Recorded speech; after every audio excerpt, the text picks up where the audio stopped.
ഷൊർണൂർ പ്രഭാതം പബ്ലിക് ലൈബ്രറിയുടെ ആഭിമുഖ്യത്തിൽ ഒറ്റപ്പാലം താലൂക്ക് തല റിപ്പബ്ലിക് സദസ്സ് സംഘടിപ്പിച്ചു. തിങ്കളാഴ്ച വൈകുന്നേരം ലൈബ്രറി ഹാളിൽ നടന്ന സദസ്സ് കേരള സ്റ്റേറ്റ് ലൈബ്രറി കൗൺസിൽ സംസ്ഥാന എക്സിക്യൂട്ടീവ് അംഗം ഇ ചന്ദ്രബാബു ഉദ്ഘാടനം ചെയ്തു. നമ്മുടെ രാജ്യത്തിന് സ്വാതന്ത്ര്യം ലഭിക്കുന്ന സമയത്ത് 600-ലേറെ നാട്ടുരാജ്യങ്ങൾ ഉണ്ടായിരുന്നു. 3000-ഓളം ഭാഷകൾ, ജാതികൾ, 30,000-ഓളം ഉപജാതികൾ, നിരവധി ഭാഷകൾ. ആ ഭാഷയിൽ തന്നെ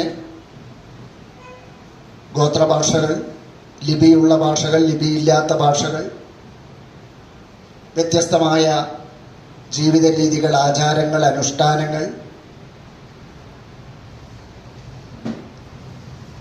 ആരാധനാ സമ്പ്രദായം, ഏകദൈവ വിശ്വാസികൾ, ബഹുദൈവ വിശ്വാസികൾ, ഇങ്ങനെ വൈവിധ്യങ്ങളുടെ ഒരു സമന്വയമായിരുന്നു നമ്മുടെ രാജ്യം.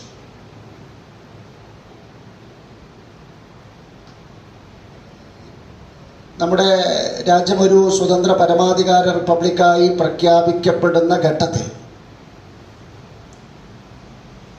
ഇതിൻ്റെ ഭാവിയെക്കുറിച്ച്, നിലനിൽപ്പിനെക്കുറിച്ച് വലിയ ആശങ്കകൾ നമ്മുടെ രാജ്യത്ത് ഉയർന്നു വന്നിരുന്നു. ഇതെത്ര കാലം? അപ്പം നമുക്കറിയാം, ഇന്ത്യയോടൊപ്പം സ്വതന്ത്രമായ നിരവധി രാജ്യങ്ങൾ ഏഷ്യയിലും ആഫ്രിക്കയിലും ലാറ്റിൻ അമേരിക്കൻ രാജ്യങ്ങളിലും ഒക്കെ നമുക്ക് കാണാൻ വേണ്ടി കഴിയും. Library vice president RG Pillai സ്വാഗതം പറഞ്ഞു. താലൂക്ക് എക്സിക്യൂട്ടീവ് അംഗം M പ്രശാന്ത് അധ്യക്ഷത വഹിച്ചു.